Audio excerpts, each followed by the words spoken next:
All right, we've got a lot to share with you this morning, so we're going to start right on welcome. time. Can everybody hear me okay? Can you guys hear me all right? Yeah? Okay, great. So my name is Natalie Beneventi. Can you hear me now? Still higher? I have to talk right into this thing. I'm not sure it's actually... Is it amplifying our voices, or is it just... It's not on? Okay, well then I will just speak loudly. I think it's just the recording. Yeah. So somebody just wave at me if I'm not talking loud enough. Welcome to our session, Progressive Decoupling, how U.S. courts added a headless D8 Angular to a legacy D7 intranet. My name is Natalie Beneventi, and I'm a federal employee with the U.S. courts. And I'm Kevin McCulloch. I was the lead developer on this project, and I work full-time on site with the U.S. courts. All right. So, yeah, great. So Kevin and I are here to talk to you about our intranet. So it's the intranet for the entire judiciary, and U.S. courts has a lot of properties, but this particular story that we're going to tell you about, creating a headless interface into a D7 site, actually happened with our intranet, which we call JNet. So I'll briefly tell you about the project and what we were planning on doing and how that went, and then I'll turn it over to Kevin to get to the good part. So what we actually did was converted a legacy D6 web application, and it had a very important program on it that we call Coax, but it was separately branded, and it was a microsite really, not a part of our intranet. So we converted that D6 legacy web app into a headless D8 JSON API web app. And then we displayed that content on our D7 intranet site. The reason really why it came down to that is we had two choices. We needed to either expand our Drupal 7 code to handle user-submitted content and be added to our existing workflow that we already had on our D7 site. Or we could build a separate web app to handle all that application. And really, considering the risks and what we're working with, the latter was the way we chose to do it. So we had a couple of slides. Like a lot of folks, we're taking an hour-long session and condensing it in 45 minutes, so we're just trying to roll through it quickly. We had a couple of slides to try to kind of impress upon you how big and scary JNet is. And I'll just say it was our first Drupal site, and it's an intranet site. And if anyone has sort of worked with intranet sites for organizations, you'll know intranet sites are grab bags of things that just sort of, you have a large organization. It's the internet for the entire judicial branch of the federal government, so, federal employees all across the country. And there are just all kinds of things in our organization that just sort of need to get hosted somewhere. Where do you put them? You put them on the intranet. So when we needed to add this new functionality for collecting user-submitted content, these applications for people who are interested in applying for the Coax program, which is essentially just an internship program within the judicial branch, we just didn't want to add new content types to our Drupal 7 site. Our Drupal 7 site is already just full of content types, views, feeds, sort of bits of data coming in and out. And all of our content types, our node types in Drupal 7, were really, as Natalie was alluding to, sort of set up with the idea that they would be going through a publishing workflow. So editors are going to create content, change them, and so forth. And so even though this old Drupal 6 site had sort of used nodes in order to model application data, we just didn't want to have to be collecting application data in this Drupal 7 site and trying to kind of make exceptions. Like, okay, this is a content type that doesn't go through a publishing workflow because it's being submitted by users, and keeping all that stuff sort of separate. So that's the first reason and the first advantage that we saw for trying to do something different, to trying a decoupled approach. So we were trying to avoid bloating our Drupal 7 code. We were trying to avoid, as I was just saying, adding new content types that just were outside of our standard workflow. We also figured out that by developing this as sort of a separate standalone application, it would give us a lightweight development environment for actually making the coax application itself. So we could sort of develop it as an Angular app and really sort of have that Angular development environment on someone's workstation just running sort of outside of Drupal. Which basically meant that for a local developer sort of coming onto the project, they were just working with this Angular app. They wouldn't need to essentially be moving around, sort of clones of the entire JNet application in order to do their work. It gave our team a chance to try Drupal 8, which we had not had a chance to do yet. And it also is giving us a chance to evaluate decoupling as a sort of a strategy for other services and other things that we might build out as a team. So why did we choose Angular for the front end? We had a little bit of prior experience with Angular. We had used a third-party application called Unical, which some developers had built, which basically gives you an Angular front end and lets you set up a Drupal back end for feeding event information, calendar information to different sites. And so we had implemented that for a different project, and so we had spent a little bit of time with the Angular code, gotten a bit of a sense of how it works. I went and did a whole bunch of online app tutorials to sort of figure out which framework we should use.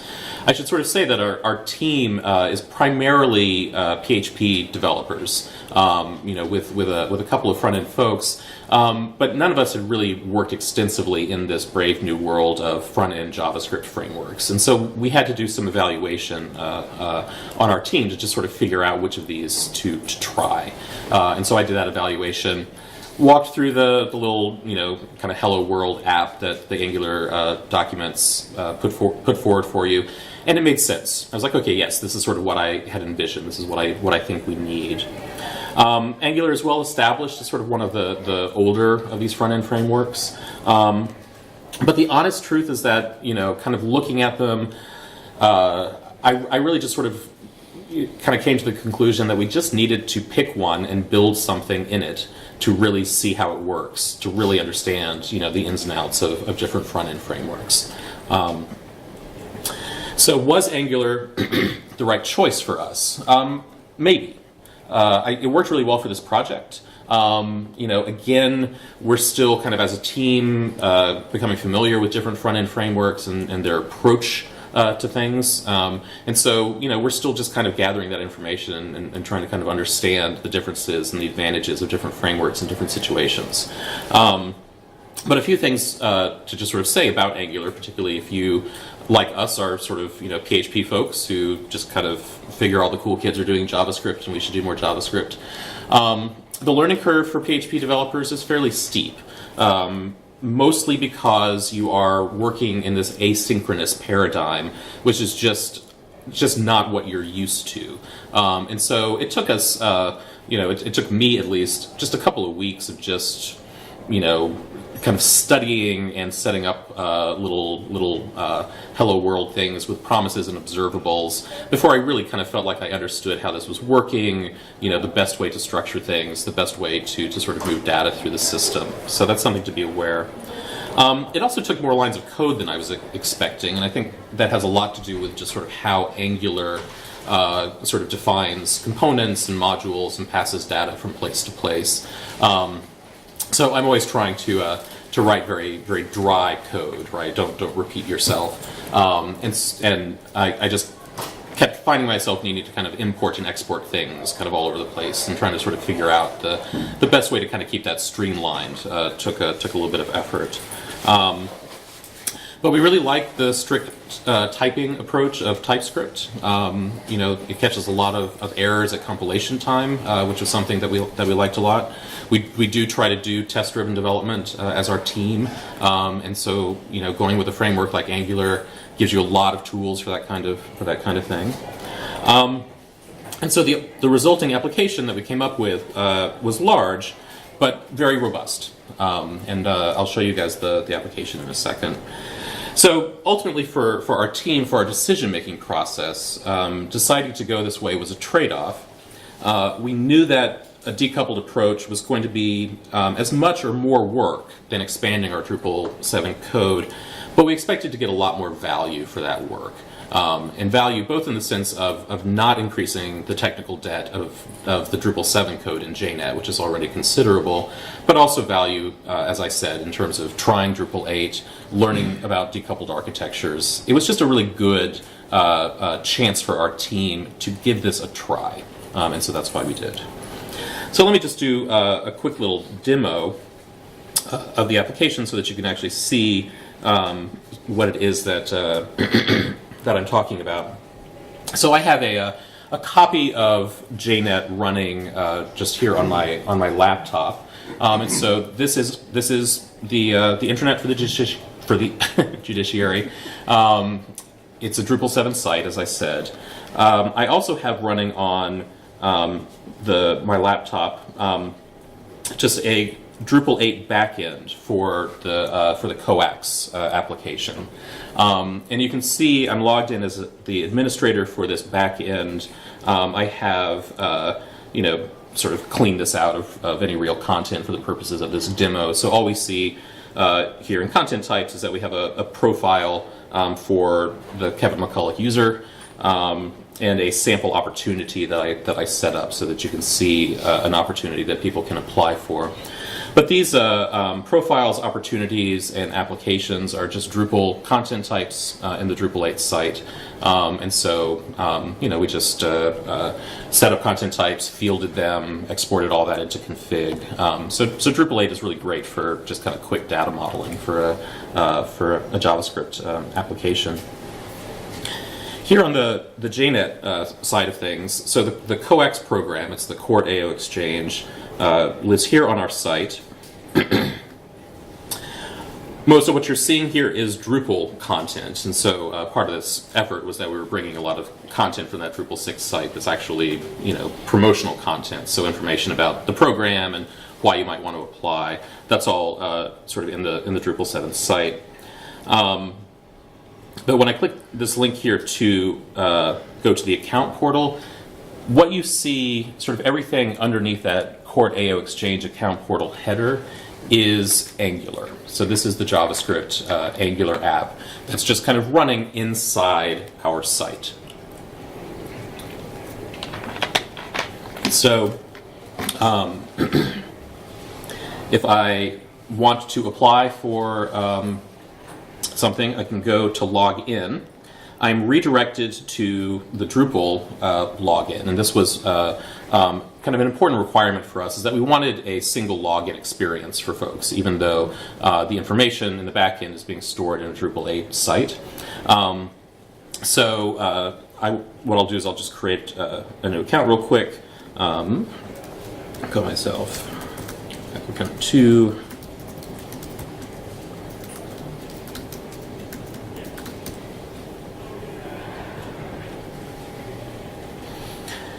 So I've created an account in JNet and have been redirected back to the account portal, and I'm now logged into the account portal.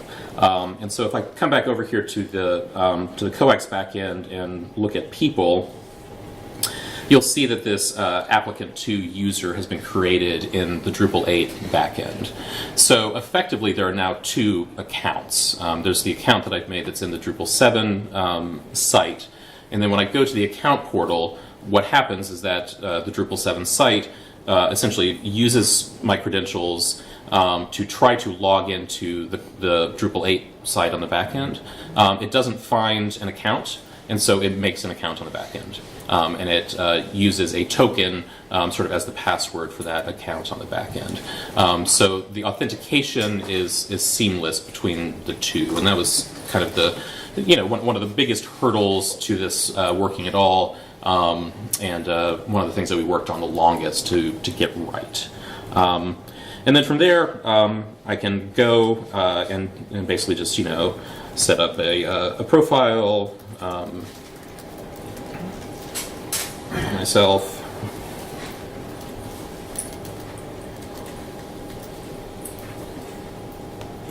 I save that profile, and if we come back here and look at content, you'll see then that this profile has actually been saved, not in the Drupal 7 site, it is in the Drupal 8 backend for the coax application. Does that make sense? Does anybody have any questions about sort of what we were making? So, so the main thing to kind of note about all of this is that the account portal itself really is just sort of a separate application from the rest of JNet. You know, sort of once you are here in the portal, you're really sort of interacting with information that's in this separate backend, putting information in there, pulling information out. It's hosted on JNet, it's sort of part of JNet. The user experience is that you are logged into JNet, but you are in fact dealing with a separate system in the backend. So from 7 to 8, how you communicate? When you create a user account, how they communicate to SAS 8? I'll show you in a moment. We're hitting endpoints in the Drupal 8 site. So JSON API endpoints for the passing of profile and application data in and out. But there's also a REST endpoint for creating the user account.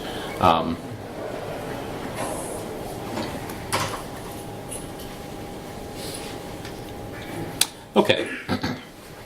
So what I'm now going to do is just kind of quickly walk through the technical implementation details of how we made this thing work. So as I said, there's the Drupal 8 backend that you saw. We have the Angular front end, and then we made a module for Drupal 7, which is essentially an application loader module, which loads Angular on the JNet site and passes it a user context from Drupal 7. And then that user context then gets communicated to the Angular, or to the Drupal 8 backend and used for authentication. So the application loader module, so as I was saying, just having a unified self-service registration on JNet was a must-have for this. And so we are an agile team. We do our work in sprints, and one of the bits of Zen wisdom that we've gotten from our agile coaches is that it's good to do the risky stuff first when you're trying to kind of do a proof of concept. This was a brand new architecture for us. It was a brand new approach to extending the functionality on our websites. And so we just needed to sort of confirm that it would in fact, the proof of concept was in fact solid. So the account strategy, which is what I was just asked about, JNet registration is already self-service because we already had some personalization features built into JNet. And so we already just had a site where kind of anyone on the judicial network could go to the JNet and make an account for themselves in order to bookmark things and so forth. So, so that was already just available to us. So one of the things that our Drupal module did is that I added a new auto-generated coax password field to every account. And users in Drupal 7 are Drupal 7 entities. You can add fields to them.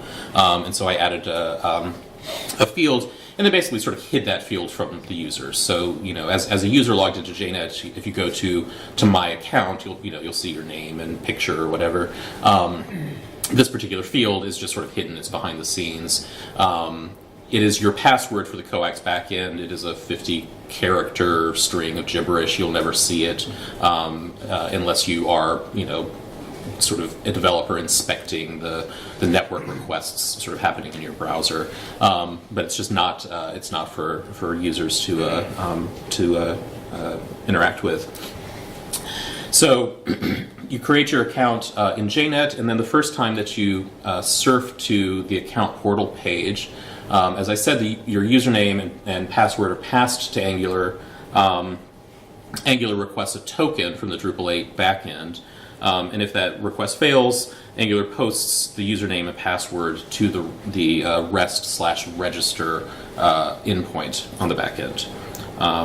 And then the new backend account has default permissions. And we have a tier of permission levels in the backend because the people that are interacting with the backend are applicants to the programs, but also people who are advertising opportunities for people to apply for. We call them liaisons, and then also managers who sort of have to set up liaisons and administer the system. So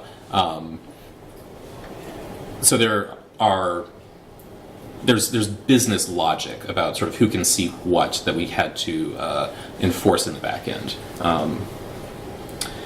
And then finally, the coax password, as I was saying, is handled by the browser, but it's invisible to the user unless they're inspecting their requests. So here is some code just to show you guys kind of some of what we did inside the module itself. I'm not going to show you any Angular code, just because that's kind of far more than I can get into here. And if you're sort of interested in looking at Angular or other front-end frameworks, there's plenty of tutorials. But really, it's the linkage. It's kind of getting Drupal 7 to sort of talk to Angular, which was the piece that we just sort of had to build from scratch. So that's sort of what I wanted to show you. So first thing that we do, obviously, is we just set up a place, a URL in the app, a URL sort of in JNet, that is, which will be sort of the base URL for the Angular app, and then all of the Angular routing, sort of downstream from this is sort of handled by Angular. So you'll see if you sort of go back to the application itself. Everything that's happening when you're in the account portal is at this base URL, and then you will see / application and an ID of an application, or / profile, or / whatever. Everything after account portal, application, profile, those are all Angular routes and not Drupal routes. So this is sort of the only page that Drupal is sort of aware of, and then once you're on that page, Angular will then sort of take care of, kind of understanding which application, which opportunity you're applying for, which application you're viewing, and so forth. The next thing is the callback for that page. And basically what that callback does is that I put together a whole array of configuration information that Angular is going to need to sort of understand the environment that it's in and understand how to behave. Most of which is your authentication information. And as you saw, I was able to go to and load the portal before I had logged in. And so the portal, you can interact with the portal when you're not authenticated. You just won't be able to submit any applications. So we start out in an unauthenticated state for all users, and then just check to see if user UID does not equal 0, which is to say that we're not the Drupal anonymous user. Then I go ahead and load the user object for the person who's logged in, and set their username, their coax password.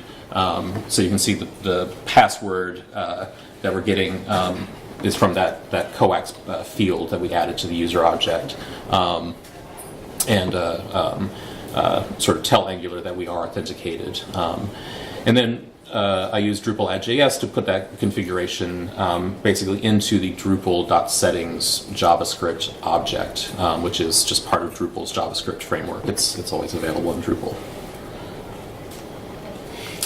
And then continuing along in the same function, I then sort of essentially get the path to my JNet coax module, which is where all of my Angular assets live.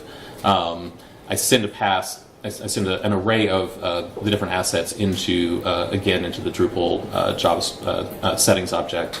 Add the CSS for the application, and then finally add a little JavaScript loader that I built that I'll show you in a second. Finally, I add a little HTML head, which is something that Angular needs, which will essentially kind of explain to Angular that it lives at that human resources URL that I showed you before. So Angular kind of understands, like, all right, I should just kind of ignore everything ahead of that and then handle all of the routing sort of downstream from there. And then finally, return to the page, just some markup for Drupal to render, and that markup has a little coax root and angled brackets there, and that's what Angular looks for as the place to actually sort of plop the application on the page. So, this took a little while, a lot of trial and effort of kind of figuring out the best approach to sort of getting everything bootstrapped and loaded and running properly.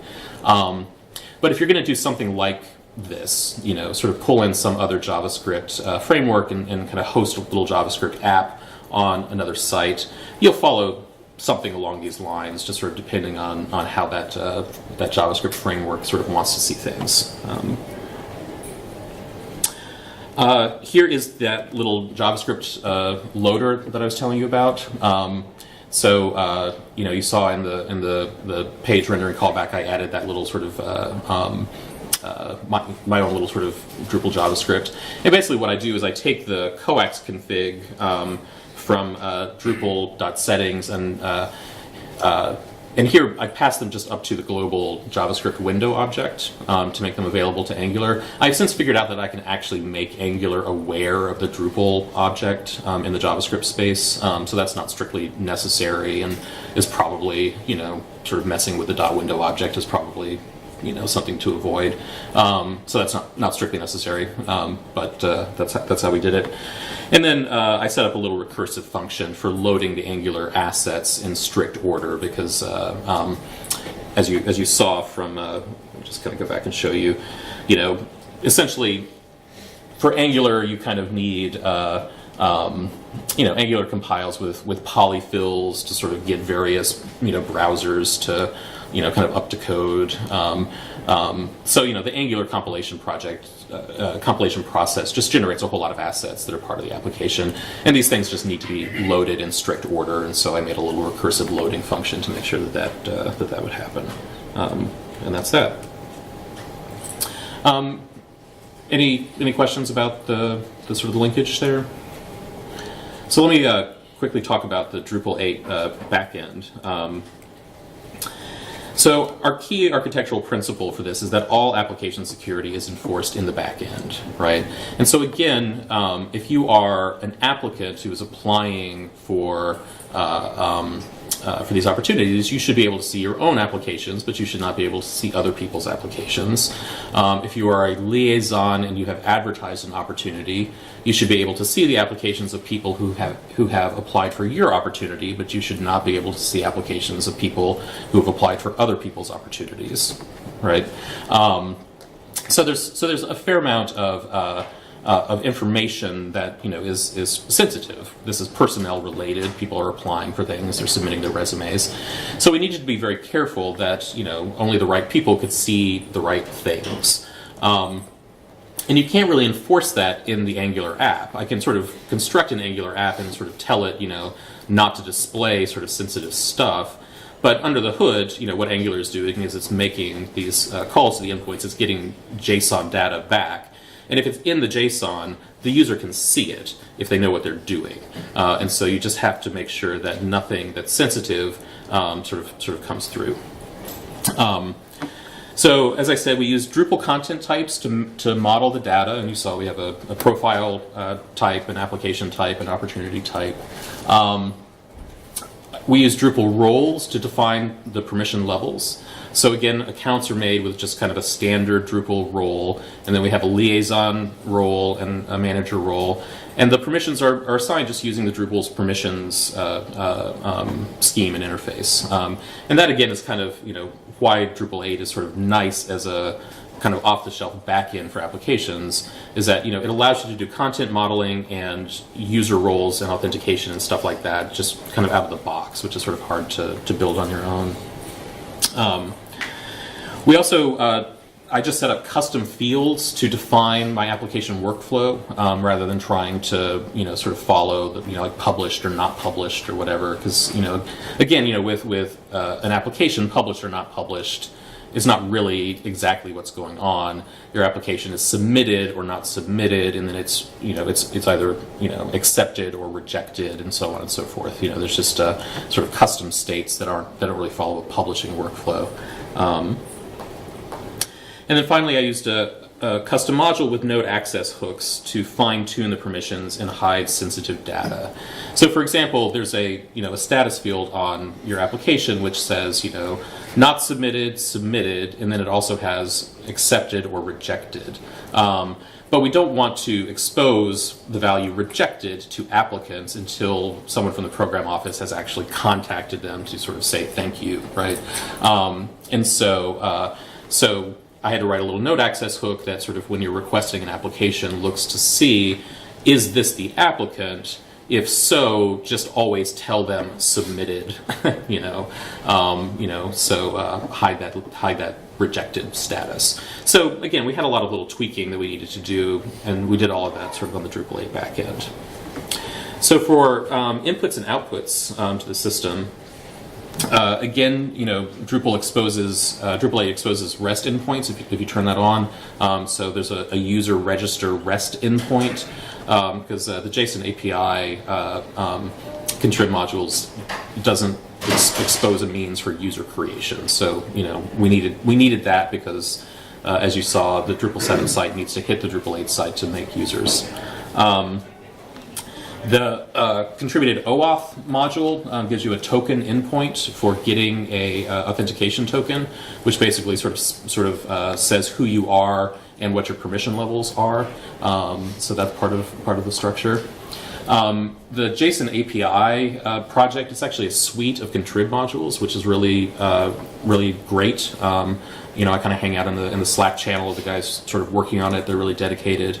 And what JSON API does is it just takes your Drupal content, nodes or other entities, and just exposes a whole set of REST endpoints to sort of get at things. So there's an endpoint that's just JSON API /node/ID of node, and so instead of getting a rendered Drupal page, you get JSON back. And there's a whole set of conventions in JSON API for, if I'm getting a list of applications, I need to know how many applications there are in case I need to do pagination, if it's a really long list, etc. JSON API will sort of just kind of wrap up that kind of metadata for you so that you can consume it in the front end. It's really nice. And then the final thing is to lock down everything that you don't need. So turning on JSON API is going to sort of expose all kinds of entities from Drupal, including configuration things and things that no one should really be changing. And so part of this process was, we went through the JSON API and just sort of turned off all the endpoints except for the ones to, submit and to edit user submitted content. And finally, I found that Behat is perfect for validating this setup and guarding against regressions. I don't know how many folks have worked with Behat. A few. So the lovely thing about Behat is that basically I have this Drupal 8 backend, and I just want to write a set of tests that will just sort of hit the JSON and inspect the JSON, and not worry about rendering it or anything. Just make sure that the right stuff is in the right place. So here's just sort of an example of the kind of Behat test that we wrote. And this is sort of testing that condition that I was telling you about before, which is that this rejected status is really just for administrative use only. End users should never see that status. So I wrote a little Behat test that just kind of says that we have we have an applicant. If their application is in the submitted status, when they request it, they should see that. If their application is in the rejected status, nevertheless, when they request their application, they should see submitted. And so a lot of the work that I did was just simply building out the Drupal 8 code and writing these little Behat tests to make sure that the right stuff was going in and out, and that Angular could just never get information for someone who wasn't supposed to see that. So then once I'm working in Angular, I just can sort of rest assured that Angular is only getting the right information, and then I can just focus on just the front-end usability, rendering it and putting it in the right place. I'll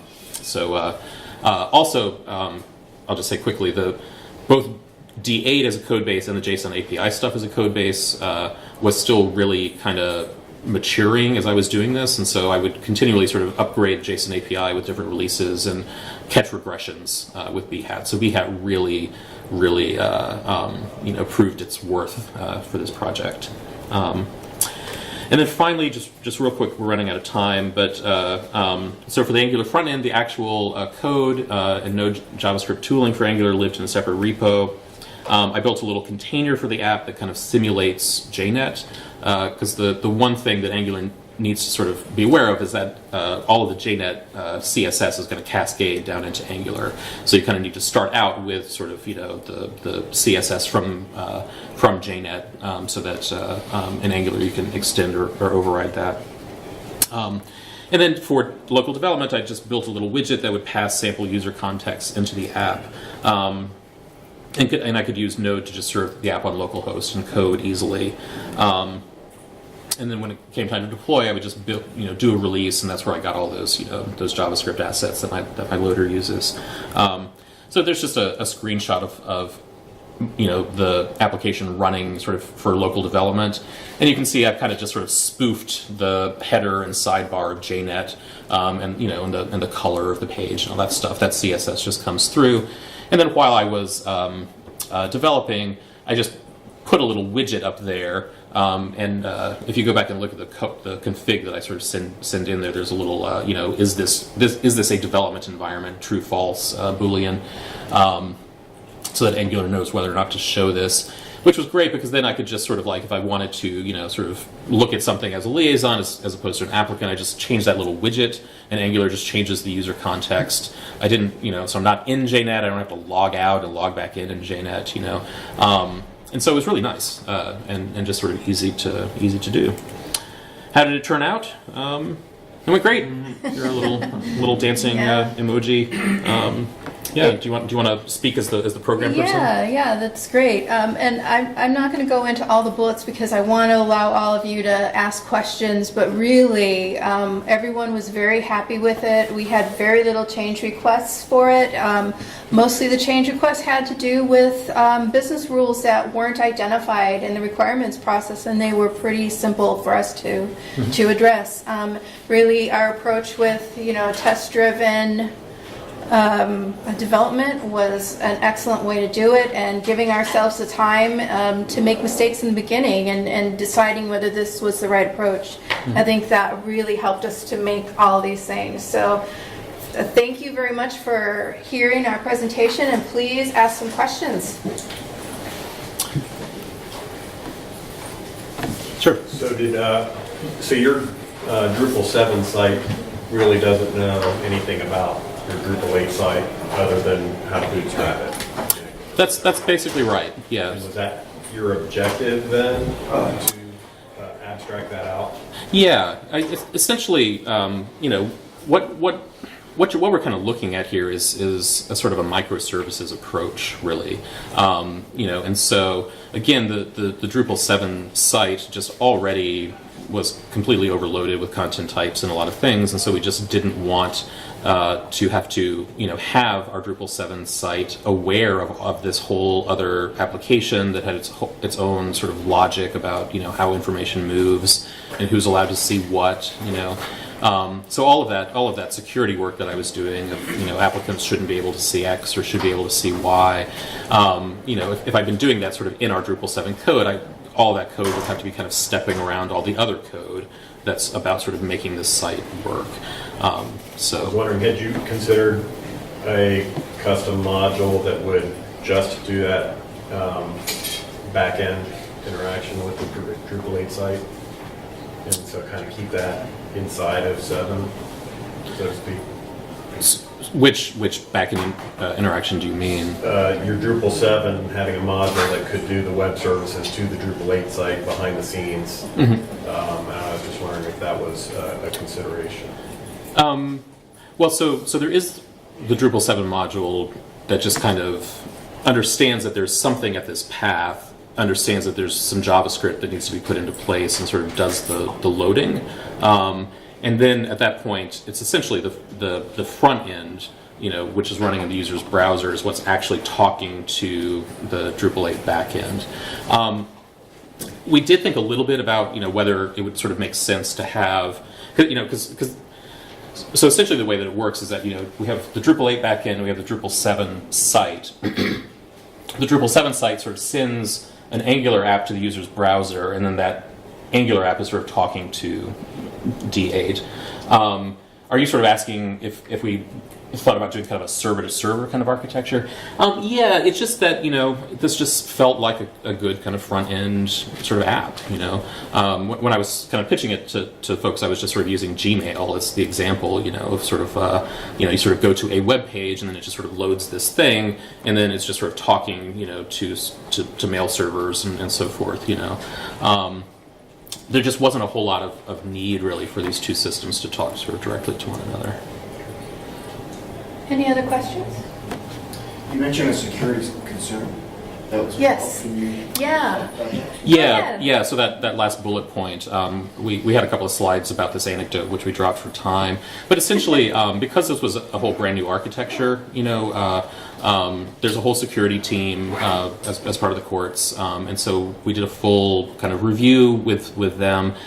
And they found a security hole in one of the JSON API contributed modules, sort of trying to sort of submit things, they sort of discovered like, there's a security vulnerability. And so I jumped into Slack and contacted the maintainer of that module and sort of said like, hey, we found this thing. And I rolled a patch for it because it wasn't hard to patch and submitted the patch. And the guy who maintains the module, I don't remember his name, he lives in Eastern Europe somewhere, said, great, thanks, got the patch, we got it rolled in, they did another point release, with the security update, and it was out the door. So I went back to the security team, I was like, hey, thanks for finding this, we've now gotten this patched, not only for us, but for everyone who uses this module. And, they like a lot of folks in government, were kind of, sort of warming up to open source, but open source is still sort of different from, how folks are kind of used to these things working.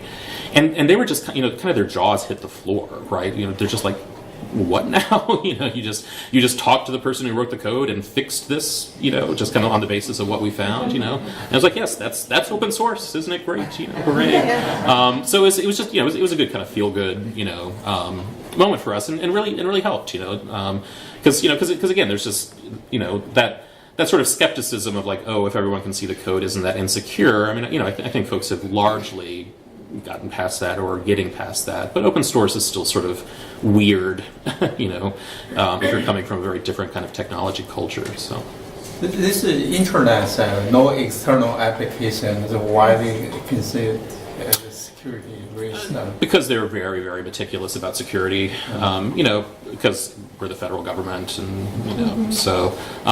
But yes, that the fact that it is an internet site certainly mitigates the concern about attack, but a lot of it is that we're trying to just sort of validate this architecture conceptually, and this whole sort of thing of, you have an account in Drupal 7, you sort of send a password to Drupal 8, you get a token back, and so on and so forth. I spent a couple of hours with the security team and a whiteboard, just kind of thinking it through very carefully and making sure that, that we'd sort of considered all the implications.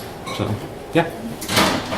If you're going to upgrade the site to Drupal 8, would some of the application components might change, or would you rather use some of the services which are already inside Drupal 8, or? So if we were to upgrade JNet to Drupal 8, you mean?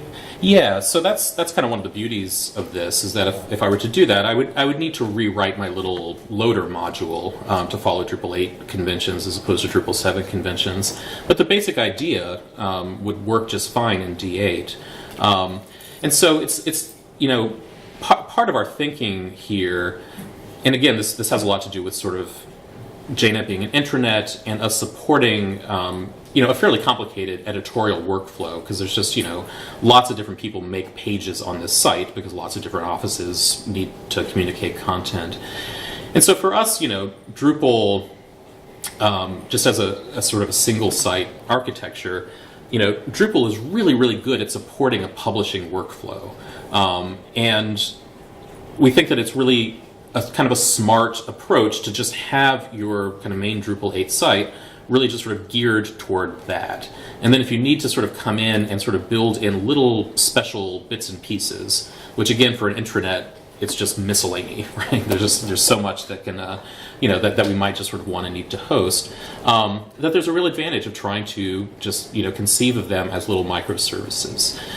We don't have a need for this yet, but we could conceivably use this Drupal 8 backend as essentially a kind of an application server. Not application in sense of computer applications, but in sense of people applying for things, right? Because we now just sort of have this thing in the back end that essentially can track opportunities and applications and so forth. And so if we had the need to set up a different program for collecting applications, that might be something that where we might want to sort of build this back end out, so that different front ends can talk to it and sort of store that data there. Sort of similar to the way, like I said, we have this calendar application, which is just sort of like a Drupal backend that just has event information, and then any number of sites can consume that information and display it, because different of our sites might want to show the same events, that kind of thing. Well, that brings us really to the end of our allotted time. I will go ahead and conclude this, but I think, Kevin, would you be willing to stay because we have the keynote right after this, but if someone has more questions. Yeah, no one else is coming into the room, so we can stay and answer more questions. So we'll call the session closed if you guys need to get on to your next thing. But